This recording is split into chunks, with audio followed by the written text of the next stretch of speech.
ऐसे ही एक सरल सहज इंसान है, कलाकार बहुत ऊंचे दर्जे की है, विदुषी अंजना नाथ। वो यहाँ पे काशी में कई बार आई हैं, मैं कई बार उनको सुना हूँ, लेकिन जो दो यादें हैं, एक भीमपलासी की और एक भोपाली की, वो तो बहुत यादगार था। भोपाली में उन्होंने ऐसे ऐसे सरगम, ऐसी ऐसी चीजें सुनाई जो काशी हिंदू विश्वविद्यालय के ओंकारनाथ ठाकुर प्रेक्षागृह में हुआ था। और मेरे यहाँ यानी शिल्पायन में भी उस समय, इस पहले की शिल्पायन में, जबकि ये बना नहीं था हॉल, नीचे था सिर्फ हॉल, उस हॉल में उन्होंने बहुत ही सुंदर प्रस्तुति दी थी। और क्या सिखाया था, कोई बताएगा? काफी देखो वाली हो रही। अच्छा,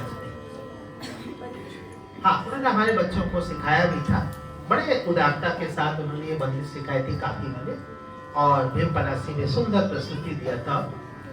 लेकिन मेरा परिचय उससे भी पहले का है, कहीं पहले का।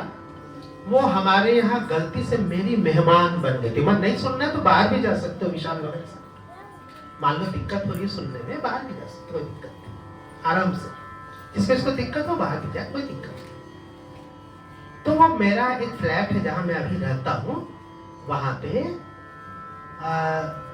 खाली था। उस समय मैं वहां नहीं रहता था, मैं मदनपुरा में रहता था।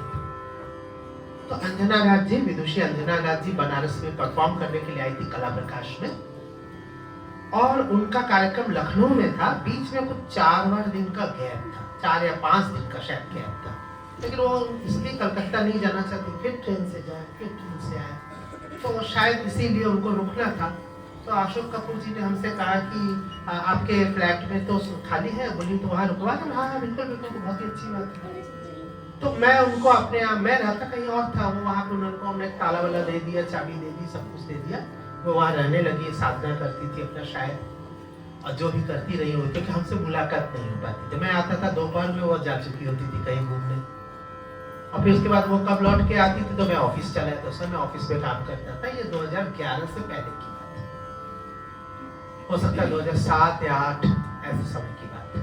तो उस फ्लैट में वो 5-6 दिन मेरी मेहमान थी, मैंने मेरी मेहमान मतलब सिर्फ रहने का, और बाहर अपना जैसे भी उनकी सारी व्यवस्थाएं थी, और जो भी है, हमसे मुलाकात बहुत हल्की फुल्की हो पाई और बहुत परिचय नहीं हो पाया, लेकिन मुझे तो पता ही था।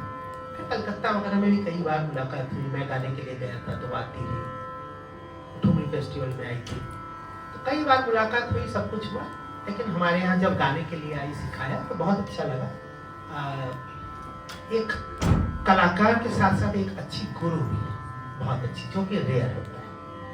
आज के जमाने में गुरु तो सभी है, सभी गुरु है, जितने चेला है सब गुरु हो चुके हैं, कोई बात नहीं, उसको कोई दिक्कत नहीं। लेकिन सिखाते वक्त कुछ भी बताना, कोई हकार बताएगा, कोई भकार बताएगा, कोई मंत्र में बताएगा, कोई तार में बताएगा, कैसे कैसे सब बताते हैं। कभी कभी हंसी आती है, हम कार्टून देखने से अच्छा लगता है, कभी कभी इन्हीं कलाकारों को सुन लिया करें। ऐसे कार्टून कलाकारों की यहाँ कमी नहीं हो गई, भारत में बहुत है। ऐसे जगह बैठ करके ईमानदारी से अच्छा गाना बजाना करना और सिखाना एक चैलेंज है कलाकार का। एक तो शास्त्रीय संगीत करना ही अपने आप में चैलेंज है। आज के ज़माने में ना तो समाज ठीक से सपोर्ट कर रहा है, ना सरकारें सपोर्ट कर रही हैं, ना तो हम लोगों को पूरी तरह से सारी चीज़ें मिल पा रही हैं। अगर आप पूछेंगे, छोटा सा स्कॉलरशिप है, नेशनल स्कॉलरशिप CCRT, क्या नाम है, बच्चे पढ़े जाते हैं, आज भी वो सिर्फ 950 रुपया पर मंथ देते हैं विद्यार्थियों को। हमें आश्चर्य होता है कि पिछले 15 साल से उनका ये अमाउंट बढ़ा क्यों नहीं, क्योंकि उस समय के ऑफिसर्स के आज की तनख्वाह उनकी तिगुनी चौगुनी हो चुकी है। सारी चीजें कहाँ से कहाँ पहुँच गई, इनका स्कॉलरशिप अमाउंट वहाँ क्यों ठहरा है। मैंने कई बार अपनी बातें पहुँचाई, लेकिन वहाँ नहीं सुनाई जाती है, वहाँ पे केवल हाँ में हाँ मिलाने वालों की सुनी जाती है।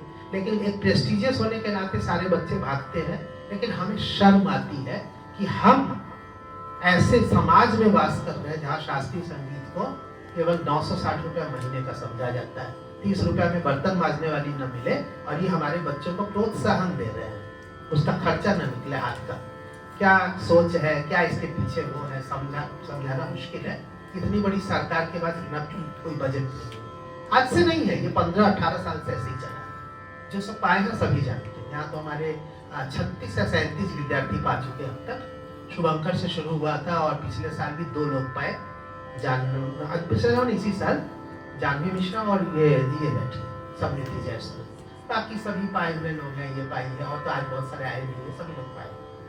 37 कलाकार पा चुके हैं अब तक। खैर, मैं कहना चाहता था कि यहाँ बैठ करके विदुषी अंजना नाथ विद्यार्थियों को अच्छे से सिखा रही है, और कोई गोंदिया से जाके सीख रहा है, कोई कहीं से जाके सीख रहा है।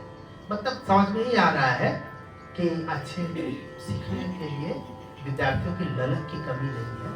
अच्छे सिखाने वाले भी खोजने पर मिल ही जाते हैं, कहीं दूर दराज में ही सही। हमारे यहाँ भी दुनिया भर के दूर दूर से लोग आए हुए हैं। यहाँ हम देखते हैं लगभग सभी बाहरी लड़के हैं, कहीं कहीं हर आदमी 100-200 किलोमीटर से ही यहाँ कमरा लेके रह रहा है। मैं सारे लोगों को बता भी सकता हूँ, कोई मेरठ से है तो कोई बिहार से है, कोई मध्य प्रदेश है, सभी जगह के लोग, वो बिहार सभी लोग कम जानते हैं। तो इससे ऐसे माहौल में जब लोग सीखना चाहते हैं और लोग सिखाने वाले भी कुछ हैं जो सिखा रहे हैं, उनका सम्मान किया जाना चाहिए। और हमें बहुत खुशी है जब उनकी ओर से आया।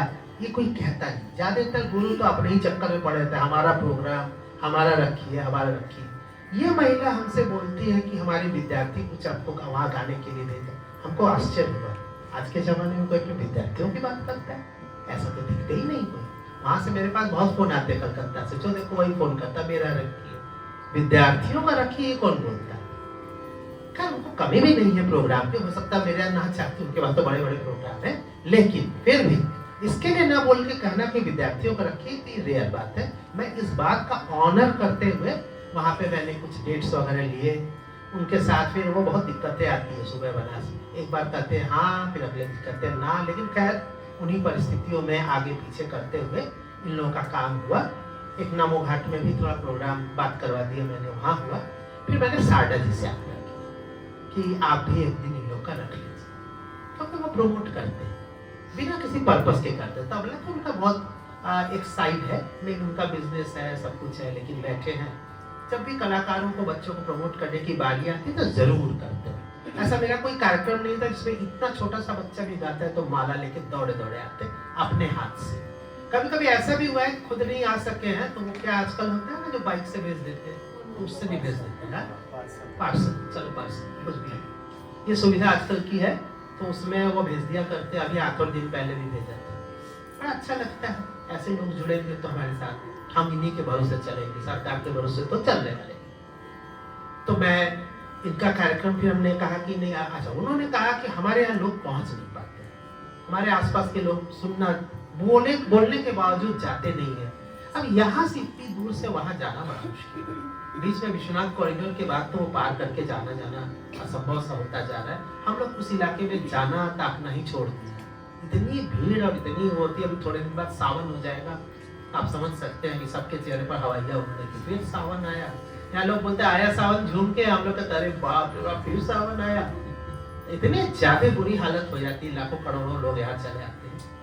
यहाँ के लोकल लोग तो बेचारे रास्ते के शिकार हैं। एनीवे, अब क्या कर सकते हैं। तो उनका उस पार पड़ता है, नहीं जा पाते लोग, और उधर के लोग बिल्कुल रुचि नहीं लेते हैं। कोई औरंगजेब का इलाका बन गया, उसमें कोई क्या करे। आपको नहीं बोलते, अरे औरंगजेब के उसमें भी कोई 1 लोग होंगे, आप वही अच्छे लोग। अच्छा चलिए, तो फिर इन्होंने कहा कि हम यहाँ पे कार्यक्रम आप रखिए, मैं स्पॉन्सर करूँ।